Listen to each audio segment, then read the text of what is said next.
Hello बच्चों, आज की इस वीडियो में हम बात करने वाले हैं आरबीएससी के द्वारा जारी क्लास 12th फिजिक्स के मॉडल पेपर के बारे में। तो जैसा कि बच्चों यहाँ बताया हुआ है, अब की बार एग्ज़ाम में आपको पेपर के लिए 3 घंटे और 15 मिनट का समय मिलेगा। पेपर आपका रहेगा 56 नंबर का। अगर हम बात करें सबसे पहले प्रश्न की, तो बेटा पहले प्रश्न में आपको 1 से 16 तक क्वेश्चन मिलेंगे और इनके सही विकल्प चयन करके आपको उत्तर पुस्तिका में लिखने हैं। तो सबसे पहला प्रश्न है, इसमें कहा गया है कि निर्वात में दो बिंदु आवेश हैं Q1 और Q2, इनके बीच में फोर्स लग रहा है F बराबर के Q1 Q2 upon are square. तो ये जो K है बेटा, इसका मान बताना है SI पद्धति में। हम जानते हैं K का मान कितना होता है, 9 into 10⁹ newton metre square upon coulomb square. इसका मतलब इसका ऑप्शन रहेगा बी। अगर हम बात करें दूसरे प्रश्न की, तो यह है कि विद्युत क्षेत्र व विद्युत विभव में सही संबंध है। तो जी विद्युत क्षेत्र में किसी बिंदु पर विद्युत क्षेत्र की तीव्रता उस बिंदु पर विद्युत विभव प्रवणता के नेगेटिव मान के बराबर होती है। तो विभव प्रवणता होती है बेटा dV बटा dr, इसका नेगेटिव मान ये रहा। तो हम कह सकते हैं ऑप्शन बी जो है इस प्रश्न का सही उत्तर रहेगा कि विद्युत क्षेत्र की जो तीव्रता है वो बराबर है विभव प्रवणता के नेगेटिव वैल्यू के। जो बेटा आपका प्रश्न है थर्ड, गतिशीलता का SI पद्धति में मात्रक क्या होता है। आप जानते हो बेटा गतिशीलता को लिखते हैं म्यू इज इक्वल टू अपवहन वेग बटा विद्युत क्षेत्र की तीव्रता। अपवहन वेग यानी कि वेलोसिटी है तो मात्रक रहेगा मीटर बटा सेकंड इनटू ई है बेटा, ई हुआ विद्युत क्षेत्र की तीव्रता, मात्रक क्या होगा वोल्ट बटा सेकंड, वोल्ट बटा मीटर। तो बेटा वो जो अपॉन वाला मीटर है वो ऊपर चला जाएगा, तो यहाँ से अगर मीटर ऊपर गया तो बेटा हो जाएगा मीटर स्क्वायर। तो ये रहेगा आपका ऑप्शन बी, मीटर स्क्वायर बटा वोल्ट इंटू सेकेंड, गतिशीलता का SI मात्रक। चौथा प्रश्न है विद्युत धारा I और अपवहन वेग VD में क्या संबंध है। इस प्रश्न का उत्तर रहेगा ऑप्शन डी, I बराबर NEA/VD। ये I और VD में रिलेशन है। इसके बारे में देखिएगा नेक्स्ट प्रश्न, 100 सेंटीमीटर त्रिज्या व 100 फेरे वाली कुंडली में 1 एम्पियर की धारा प्रवाहित हो रही है। तो कुंडली के केंद्र पर चुंबकीय क्षेत्र का परिमाण क्या होगा। सबसे पहले तो ये बेटा जो त्रिज्या दे रखी है 10 सेंटीमीटर, इसको मीटर में कन्वर्ट कर दीजिएगा। ये होगी 10 गुणा 10⁻² मीटर। अब बेटा आपको फॉर्मूला पता होना चाहिए B यानी कि विद्युत क्षेत्र ज्ञात करने का।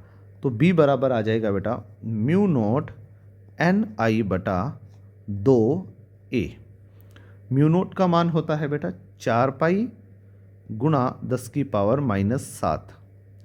n कितने फेरों की संख्या है 100, तो 100।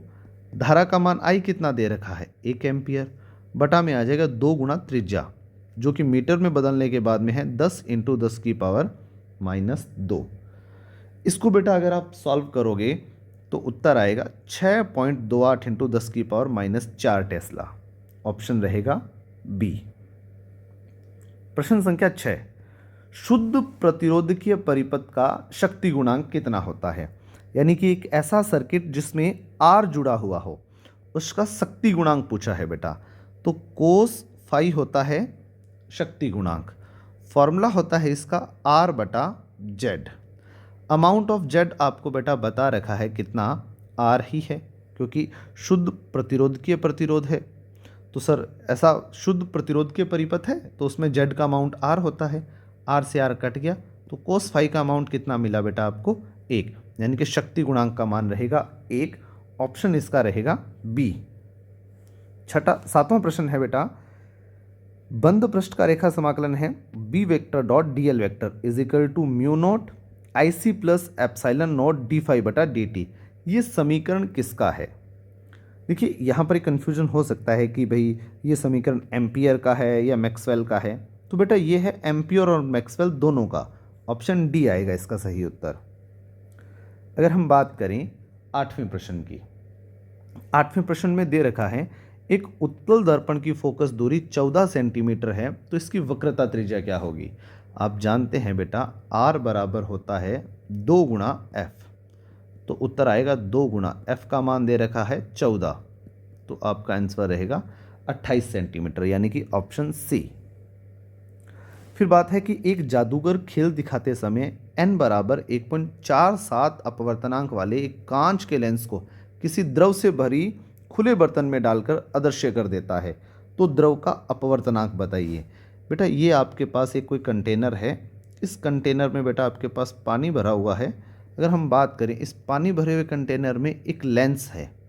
ये लेंस सिर्फ उसी कंडीशन में अदृश्य हो सकता है कि इस पानी का अपवर्तनांक और इस लेंस का अपवर्तनांक दोनों क्या हो जाए, बराबर हो जाए। यानी कि इसका भी अपवर्तनांक 1.47 है, तो इसका भी अपवर्तनांक कितना हो, 1.47 हो, तो ऑप्शन रहेगा बी।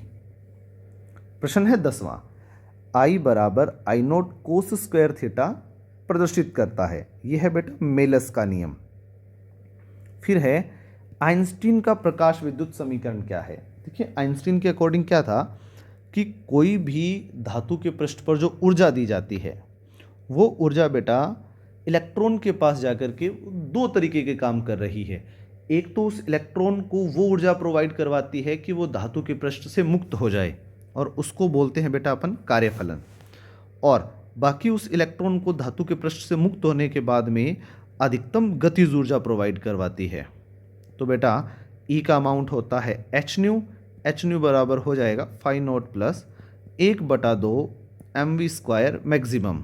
तो ऑप्शन रहेगा आपका कौन सा, ए, इसका सही उत्तर। अगर हम बात करें 12वें प्रश्न की कि सीजियम का कार्यफलन 13.24 इलेक्ट्रॉन वोल्ट है, तो सीजियम की दहली आवृत्ति कितनी होगी? सबसे पहली बात तो आपको कार्यफलन इलेक्ट्रॉन वोल्ट में दे रखा है, जिसको कन्वर्ट करना पड़ेगा किस में, जूल में, जो कि कितना हो जाएगा बेटा 13.24 गुणा 1.6 इंटू 10⁻⁻19। और अगर आपको दहली आवृत्ति निकालनी है तो बेटा सूत्र होता है न्यू इज इक्वल टू कार्यफलन बटा में एच। तो बेटा कार्यफलन का मान कितना है 13.24 गुणा 1.6 इंटू 10⁻⁻19। इसमें h का डिवाइडेशन देंगे, यानी कि 6.63 इंटू 10⁻34। इसको जब आप सॉल्व करोगे तो उत्तर आएगा 3.2 गुणा 10⁻15 हर्ट्ज।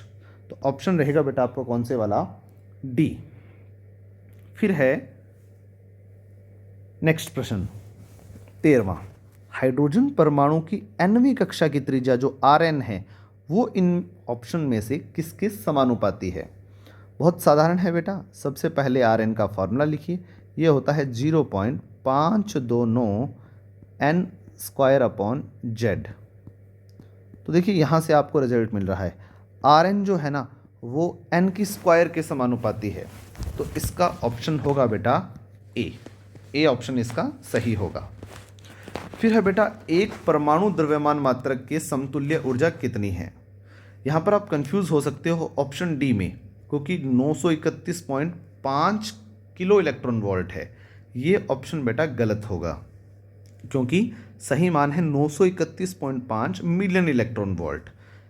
तो आप मात्रक भी हर ऑप्शन के बहुत अच्छे से पढ़ेंगे, आपको मान तो ये सेम मिल सकता है, बट मात्रक सही है कि नहीं है।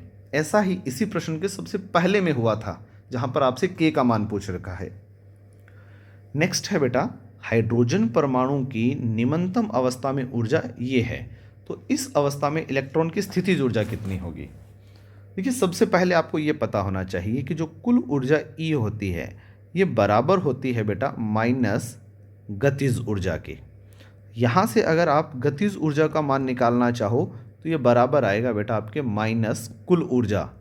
कुल ऊर्जा का मान कितना है बेटा, माइनस का 13.6 इलेक्ट्रॉन वोल्ट है, तो गतिज ऊर्जा का मान आ जाएगा 13.6 इलेक्ट्रॉन वोल्ट। यह है गतिज ऊर्जा का मान, अगर यहाँ से आपसे कोई गतिज ऊर्जा पूछता है। और अगर कोई स्थितिज ऊर्जा पूछता है, ये रिलेशन होता है बेटा कुल ऊर्जा बराबर स्थितिज ऊर्जा बटा 2। तो यहाँ से स्थितिज ऊर्जा कितनी हो जाएगी बेटा, 2 गुणा कुल ऊर्जा 2 गुणा कुल ऊर्जा का मान कितना है, माइनस का 13.6 इलेक्ट्रॉन वोल्ट। ये रिजल्ट बेटा बराबर आएगा किसके, माइनस का 27.2 इलेक्ट्रॉन वोल्ट। ऑप्शन रहेगा आपका डी सही। और 16वां प्रश्न है कि कार्बनिक यौगिक अर्धचालक कौन होता है, एंथ्रासीन होता है। पहले प्रश्न के टोटल 16 प्रश्नों का सॉल्यूशन आपको करवा दिया गया है। हर एक प्रश्न था आधे अंक का, टोटल नंबर हो चुके हैं बेटा आपके 8। अब हम बढ़ते हैं सेकंड प्रश्न की तरफ, जो है रिक्त स्थानों की पूर्ति कीजिए। सबसे पहला, समरूप विद्युत क्षेत्र में विद्युत द्विध्रुव पर बल आघूर्ण के अधिकतम मान के लिए पी वेक्टर और ई वेक्टर के बीच का कोण कितना होना चाहिए। तो बेटा पहले तो आप पढ़िए बल आघूर्ण यानी कि टॉर्क का फॉर्मूला जो होता है पी ई साइन थीटा। और बेटा जब थीटा का मान 90 डिग्री होगा तो ये टॉर्क का जो मान है वो आपको कितना मिलेगा बेटा, वो मिलेगा पी ई यानी कि मैक्सिमम मिलेगा। टॉर्क्यू मैक्सिमम बेटा कब मिलेगा, टॉर्क्यू मैक्सिमम आपको उस कंडीशन में मिलेगा जब पी वेक्टर और ई वेक्टर के बीच में कोण कितने डिग्री हो, 90 डिग्री हो। सेकंड प्रश्न है किसी चालक का प्रतिरोध उसकी लंबाई के साथ क्या करने पर घटता है। तो बेटा जो प्रतिरोध होता है वो लंबाई के तो समानुपाती होता है और अनुप्रस्थ काट क्षेत्रफल के व्युत्क्रमानुपाती होता है। आपसे पूछा गया है कि चालक का प्रतिरोध लंबाई के साथ क्या करे कि वो घटे। अगर आप प्रतिरोध को घटाना चाहते हो तो जी लंबाई को भी घटा दीजिए। तो मैं लिख सकता हूँ लंबाई को घटाने पर या फिर कम करने पर चालक का प्रतिरोध भी घटता है। नेक्स्ट प्रश्न है बेटा, एक धारा मापी को वोल्ट मीटर में चेंज करने के लिए उसके श्रेणी क्रम में क्या लगाया जाएगा। तो बेटा लगाया जाएगा उच्च प्रतिरोध। श्रेणी क्रम में आप जोड़ दोगे तो एक गैल्वेनोमीटर है वो वोल्ट मीटर में चेंज हो जाएगा। फिर है बेटा अतिचालक पदार्थ की चुंबकीय प्रवृत्ति का मान क्या होता है। बेटा अतिचालक जो पदार्थ हैं वो होते हैं बेस्ट प्रतिचुंबकीय पदार्थ। तो बेटा इनकी जो चुंबकीय प्रवृत्ति है वो कैसी रहेगी, नेगेटिव रहेगी। फिर है प्रत्यावर्ती धारा का वर्ग माध्य मूल मान उसके शिखर मान का कितने गुना होता है। हम जानते हैं बेटा IRMS जो है ना वो होता है शिखर मान बटा √2, यानी कि IRMS जो है ना वो शिखर मान का कितने गुना है बेटा, 1/√2 गुना है। तो हम लिख सकते हैं यहाँ पर कितने गुना होता है, 1/√2 गुना होता है। जब प्रकाश सघन माध्यम से विरल माध्यम में जा रहा है तो वह आपतन कोण जिसके संगत अपवर्तन कोण 90 डिग्री होता है तो उस माध्यम युगल के लिए क्या कहलाता है। सबसे पहले तो बेटा जब प्रकाश सघन से विरल माध्यम में जा रहा है तो घटना बेटा कौन सी है, ये है पूर्ण आंतरिक परावर्तन की, पूर्ण आंतरिक परावर्तन। और इस कंडीशन में वह आपतन कोण का वो मान जहां पर अपवर्तन कोण 90 डिग्री हो जाता है वो बेटा मान क्या कहलाता है, क्रांतिक कोण कहलाता है, क्रांतिक कोण। ध्रुवण ही वह घटना है जो बताती है कि प्रकाश तरंगे कैसी है। बेटा ध्रुवण की वजह से प्रकाश तरंगों की प्रकृति एक्सप्लेन की गई थी, कौन से वाली, अनुप्रस्थ जो प्रकृति थी ना वो एक्सप्लेन की गई थी। प्रकाश अनुप्रस्थ तरंगों की प्रकृति का होता है। ये बात कौन सी घटना की वजह से पता चली थी बेटा, तो ध्रुवण की वजह से। आगे वाला प्रश्न है कि दहली आवृत्ति पर निरोधी विभव यानी कि अंतक विभव स्टॉपिंग पोटेंशियल का मान कितना हो जाता है, 0। नाभिक की खोज किसने की थी बेटा, रदरफोर्ड ने। और 10वां प्रश्न है परम शून्यता पर नेज अर्धचालकों की चालकता का मान कितना होता है।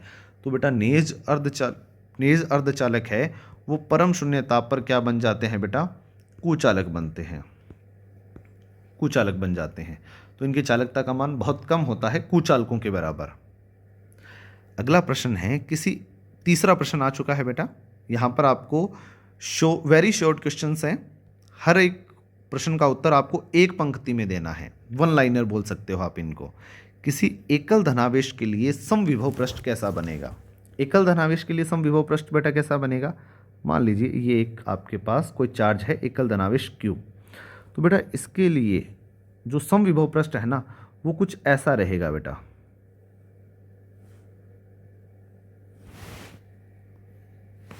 कुछ ऐसा, ठीक है, ये वाला डायग्राम बनेगा।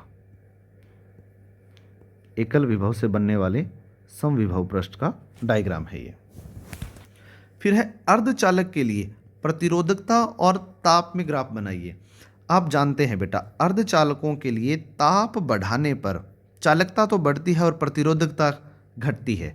तो बेटा इन दोनों के बीच में ग्राफ जो है वो कुछ ऐसा बनेगा। किस किस के बीच में? प्रतिरोधकता और ताप के बीच में कुछ ऐसा ग्राफ बनेगा। चुंबकत्व के लिए गाउस का नियम लिखिए। गाउस का नियम चुंबकत्व के लिए बेटा बंद पृष्ठ और खुले पृष्ठ दोनों के लिए एप्लीकेबल है, और किसी पृष्ठ से संबद्ध चुंबकीय फ्लक्स का मान सदैव कितना होता है? 0 होता है। तो हम लिख सकते हैं B vector dot D S vector बराबर 0। लेंज नियम द्वारा किस संरक्षण नियम की पालना की जाती है? तो बेटा उत्तर है कौन सा? ऊर्जा संरक्षण नियम की पालना लेंज के नियम से हम करते हैं। प्रकाश तरंगों के संपोषी और विनाशी व्यतिकरण के लिए आवश्यक शर्तें पथांतर रूप में लिखिए। संपोषी व्यतिकरण के लिए बेटा पथांतर कितना रहेगा? n लैम्डा रहेगा, और विनाशी के लिए कितना रहेगा बेटा? 2n + 1 इंटू लैम्डा बटा 2, ये रहेगा विनाशी व्यतिकरण के लिए पथांतर। फिर प्रकाश विद्युत प्रभाव को परिभाषित कीजिए। बेटा जब भी कभी धातु के पृष्ठ पर एक विशिष्ट आवृत्ति या इससे अधिक आवृत्ति का प्रकाश आपतित करवाया जाता है, तो धातु के पृष्ठ से इलेक्ट्रॉनों का क्या हो जाता है बेटा? उत्सर्जन हो जाता है। यह घटना कहलाती है प्रकाश विद्युत प्रभाव। फिर है ताप नाभिकीय संलयन अभिक्रिया के लिए 2 आवश्यक शर्तें लिखो। पहली शर्त बेटा क्या हो जाएगी कि कणों का घनत्व अधिक होना चाहिए। कणों का घनत्व अधिक हो। इससे होगा क्या बेटा? अगर कणों का घनत्व अधिक है, डेंसिटी ज़्यादा है, तो कण जो है वो पास पास में होगी, जिससे क्या होगा? उनको टेम्परेचर मिलते ही टक्करों की संख्या बढ़ जाएगी, जिससे हमें ज़्यादा ऊर्जा मिलेगी। और दूसरा क्या होगा बेटा कि प्लाज्मा का ताप ज़्यादा होना चाहिए। किसका ताप ज़्यादा हो? प्लाज्मा का ताप ज़्यादा होना चाहिए। 8वां प्रश्न है बेटा, गाइगर मार्सडन प्रकीर्णन प्रयोग में किसी भारी नाभिक के कूलाम क्षेत्र में अल्फा कणों का प्रक्षेप्य पथ आलेख के अनुसार है। तो बेटा आपको यह बताना है कि इस डायग्राम में बी और थीटा क्या चीज़ है। इधर से देखिए, एक यहाँ पर है अल्फा कण स्रोत। बी कौन है बेटा? अल्फा कण स्रोत है। बिस्मिथ यूज लिया गया है। यहाँ से अल्फा पार्टिकल निकल रहे होंगे। इस नाभिक जिसके पास कौन सा चार्ज है? पॉजिटिव चार्ज है। इसकी वजह से ये पॉजिटिव इधर की ओर चले गए, सामने ना जाकर के इधर की ओर प्रकीर्णित हुए हैं। ये वाला जो कोण थीटा है ये कहलाएगा बेटा परकीर्णन कोण। क्या कहलाएगा? परकीर्णन कोण। ये था बेटा आपका सेक्शन सी, जिसमें 8 प्रश्न आए, प्रत्येक प्रश्न 1 अंक का, टोटल हो गए 8 नंबर। अब आता है सेक्शन बी। चौथा प्रश्न है बेटा, एक समांतर प्लेट संधारित्र की प्रत्येक चालक प्लेट का क्षेत्रफल a है, उनके बीच जो दूरी है स्मॉल d है, इसकी धारिता का सूत्र ज्ञात कीजिए। आपको फॉर्मूला ड्राइव करना है बेटा, c बराबर ε0 a बटा d।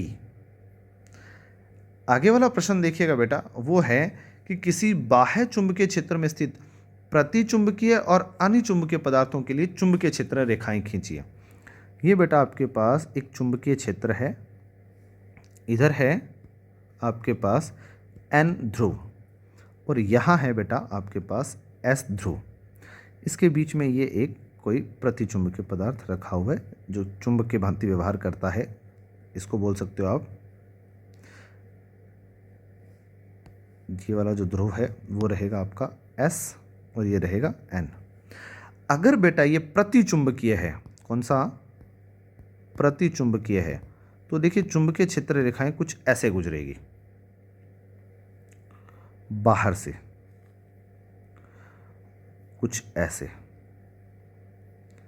दिशा बेटा ऐसी रहेगी इनकी, अगर बेटा यहाँ पर इसी चुंबकीय क्षेत्र में मैं क्या कर दूँ बेटा, एक अनुचुंबकीय पदार्थ रख दूँ। कौन सा पदार्थ रख दूँ? अनुचुंबकीय पदार्थ रख दूँ, तो जो चुंबकीय क्षेत्र रेखाएं हैं वो कुछ ऐसे गुजरेगी भीतर की ओर से इस चुंबक के। तो डायग्राम कुछ ऐसा बनेगा बेटा। ये कब है? जब कौन सा पदार्थ हो? अनुचुंबकीय पदार्थ हो आपके पास। आगे वाला प्रश्न है, एल लंबाई की एक चालक छड़ को समरूप चुंबकीय क्षेत्र बी में लंबवत रखकर इसे चुंबकीय क्षेत्र के लंबवत नियत रेखीय चाल वी से चलाया जाता है, तो चालक छड़ के सिरों पर प्रेरित विद्युत वाहक बल का मान ज्ञात कीजिए। बेटा ई का मान ज्ञात करना है, विद्युत वाहक बल इलेक्ट्रोमोटिव फोर्स, और इसका मान आएगा आपके पास BLV। ये वाला पूरा डेरिवेशन करना है आपको।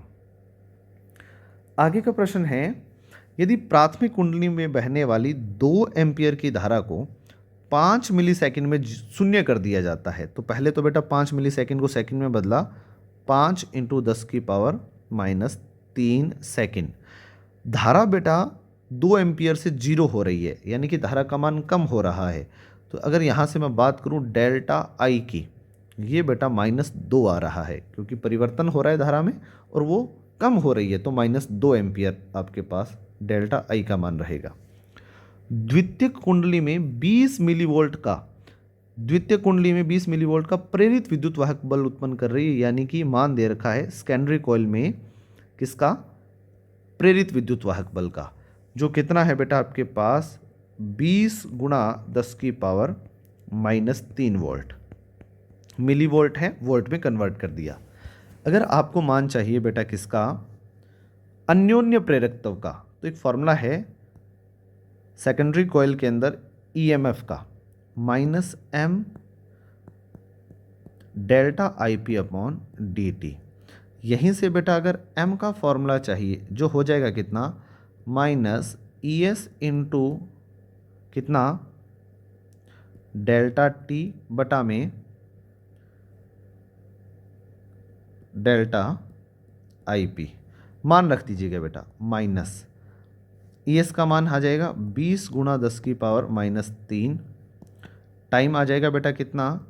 5 × 10⁻³ सेकेंड, और IP का मान है -2। माइनस से तो बेटा माइनस कट जाएगा, 2 से ये जाएगा बेटा 10 पर। इसको सॉल्व करोगे तो 50 × 10⁻6 हेनरी, ये आपका उत्तर रहेगा। 9वां प्रश्न है बेटा कि एक निर्वात नलिका मैग्नेट्रॉन द्वारा कौन सी चुंबकीय तरंग उत्पन्न होती है? उत्तर रहेगा बेटा कौन सी वाली? माइक्रो तरंगे उत्पन्न होती है मैग्नेट्रॉन से। ओजोन परत के द्वारा कौन सी तरंगे अवशोषित होती है?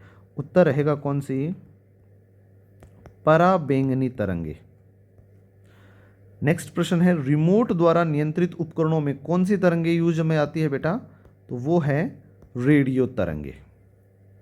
अगर मैं बात करूं 10वें प्रश्न की, तो बेटा 10वां प्रश्न बहुत अच्छा है। इसमें आपको क्या दे रखा है कि एक 20 सेंटीमीटर फोकस दूरी की उत्तल लेंस, देखिए बेटा उत्तल लेंस की फोकस दूरी दे रखी है कितनी?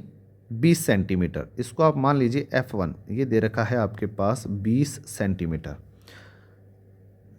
के संपर्क में रखिए 30 सेंटीमीटर फोकस दूरी के अवतल लेंस। अवतल लेंस की फोकस दूरी दे रखी है F2, इसको मान लीजिए आप -30 सेंटीमीटर, क्योंकि अवतल लेंस की फोकस दूरी नेगेटिव होती है। तो आपसे पूछा गया संयुक्त लेंस की फोकस दूरी, यानी कि आपसे पूछा गया है F का मान। तो 1/F बराबर होता है बेटा 1/F1 + 1/F2।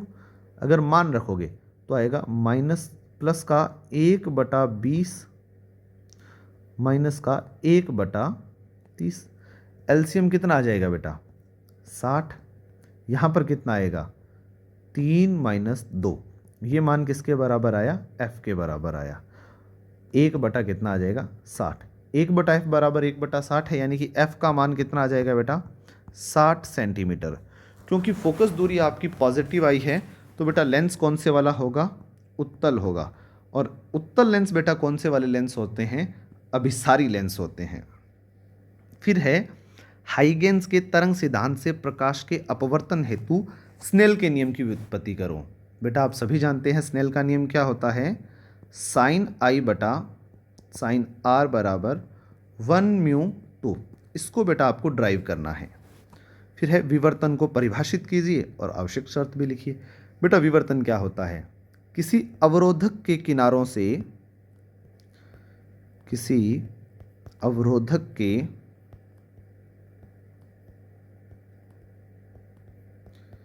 किनारों से प्रकाश का मुड़ना या फिर ज्यामितीय छाया में फैल जाना क्या कहलाता है बेटा, विवर्तन कहलाता है। दो प्रकार के होते हैं, एक होता है बेटा फ्रेनल और दूसरा कौन सा है बेटा, फ्रॉनहोफर। ये दो प्रकार होते हैं विवर्तन के। 13वें प्रश्न में आपको दे रखा है बेटा एक 0.040 kg द्रव्यमान की एक गोली है जो 1 किलोमीटर पर सेकंड, अगर इसको मीटर में बदलोगे तो ये आएगी 10⁻³ मीटर पर सेकंड से जुड़ी द्रव्य तरंग की डी ब्रोगली तरंग दैर्ध्य ज्ञात करनी है। बेटा लैम्ब्डा फाइंड करने का फॉर्मूला क्या होता है, h/p होता है। p है संवेग, तो h बटा लिख सकते हैं m × v। h का मान होता है 6.63 × 10⁻34 बटा में m का मान दे रखा है बेटा कितना 0.040 गुणा 10⁻3। इस पूरे मान को आप सॉल्व करोगे तो उत्तर आएगा 1.65 × 10⁻35 मीटर। ये आएगी बेटा आपके पास डी ब्रोगली तरंग दैर्ध्य। 14वां प्रश्न है डी ब्रोगली के द्रव्य तरंग परिकल्पना द्वारा बोहर के सेकंड पोस्टुलेट की व्याख्या कीजिए। बेटा डी ब्रोगली की द्रव्य तरंग परिकल्पना क्या कह सकती है, कोई जो इलेक्ट्रॉन नाभिक के चारों ओर चक्कर लगा रहा है उसके कक्षा की जो परिधि है ना, वो बेटा परिधि हो जाएगा 2πr। ये पूर्ण गुणज होती है किसके, तरंग दैर्ध्य की। यहाँ से चल कर के आपको बोहर का द्वितीय अभिगरित यानी कि कितना, बोहर का द्वितीय अभिगरित क्या कहेगा कि जो कोणीय संवेग है mvr, ये पूर्ण गुणज होता है किसके, h/2π के। तो ये आपको ड्राइव करके आना है। 15वां प्रश्न है बेटा द्रव्यमान क्षति, उसको एक्सप्लेन करना है कि कोई भी नाभिक का जो द्रव्यमान है, किसका बेटा, नाभिक का द्रव्यमान क्या होता है, सदैव कम होता है किससे, न्यूक्लियोनों के कुल द्रव्यमान से, न्यूक्लियोनों के द्रव्यमान से। अब ये जो बेटा कमी है ना, यही द्रव्यमान क्षति कहलाती है और ये कमी किसके रूप में प्रकट होती है, बंधन ऊर्जा के रूप में। इसको भी एक्सप्लेन कर दीजिएगा। अब है बात सेक्शन सी की, किसी द्विध्रुव के कारण विषुवतीय तल यानी कि बेटा निरक्ष पर क्या पूछ रखा है, किसी बिंदु पर विद्युत क्षेत्र का व्यंजक प्राप्त करना है, ई वेक्टर का मान निकालना है और चित्र भी बनाना है। 1 नंबर का चित्र रहेगा, डेरिवेशन रहेगा 2 नंबर का, प्रश्न है 3 नंबर का। इसी के ऑप्शन में प्रश्न दे रखा है गाउस के नियम की सहायता से अनंत लंबाई के एक समान आवेशित सीधे तार के कारण किसी बिंदु पर विद्युत क्षेत्र की तीव्रता का व्यंजक प्राप्त करो, आवश्यक चित्र बनाओ। चित्र 1 नंबर का, डेरिवेशन 2 नंबर का, पूरा प्रश्न हो जाएगा 3 नंबर का। फिर है बेटा 2 सीधे समांतर धारावाही चालकों के मध्य इकाई लंबाई पर बल का व्यंजक प्राप्त करो और चित्र बनाइए। इसी के बेटा ऑप्शन में एक प्रश्न है, एक आवेशित कण पर एक समान चुंबकीय क्षेत्र में थीटा कोण बनाते हुए गतिमान है, इसके पथ की त्रिज्या और चूड़ी अंतराल के लिए सूत्र प्राप्त करो। एक समान चुंबकीय क्षेत्र में कोई आवेशित कण अगर थीटा कोण से एंटर करता है तो बेटा वो किस प्रकार की गति करता है, उसके लिए आपको डेरिवेशन करना है। 18वां प्रश्न है बेटा दिष्टकरण क्या है, पूर्ण तरंग दिष्टकारी का चित्र, निवेशी और निर्गत वोल्टा के तरंग रूप को निरूपित कीजिए। तीनों ही प्रश्न देखिए बेटा छोटे छोटे, 1+1+1। प्रश्न तो 3 अंक का है लेकिन तीनों ही प्रश्न छोटे आए हैं यहाँ पर। फिर है बेटा पीएन संधि डायोड के लिए पश्च दिशिक बायसिंग को एक्सप्लेन करना है और पश्च दिशिक बायसिंग के लिए अभिलाक्षणिक वक्र बनाना है और फिर VI अभिलाक्षणिक वक्र भी बनाना है। अब है सेक्शन डी, अंतिम सेक्शन। 19वां प्रश्न अल्टरनेटिंग करंट वाले चैप्टर में रहेगा। पहला है धारा का वर्ग माध्य मूल मान यानी कि IRMS और शिखर मान यानी कि I0, इन दोनों के बीच में आपको क्या करना है, ये वाला संबंध स्थापित करना है। और फिर ये एक ट्रांसफॉर्मर से रिलेटेड न्यूमेरिकल। इसी के अथवा में दे रखा है प्रत्यावर्ती धारा परिपथ में औसत शक्ति का व्यंजक प्राप्त, और फिर एक न्यूमेरिकल। जो आपका अंतिम प्रश्न है 20वां, यहाँ से है बेटा एक तो लेंस मेकर फॉर्मूला, साथ में ही एक न्यूमेरिकल।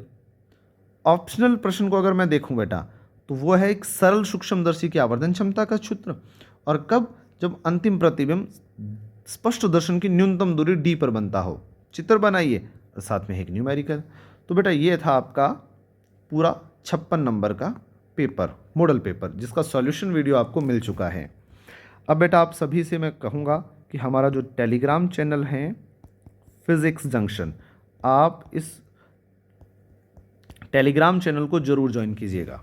आपको वहाँ पर प्रैक्टिस सेट, इंपॉर्टेंट क्वेश्चंस सब कुछ प्रोवाइड करवाए जाएंगे पीडीएफ की फॉर्म में। तो आज की इस वीडियो में बच्चों इतना ही, मिलते हैं एक नई वीडियो के साथ, तब तक के लिए गुड बाय, टेक केयर।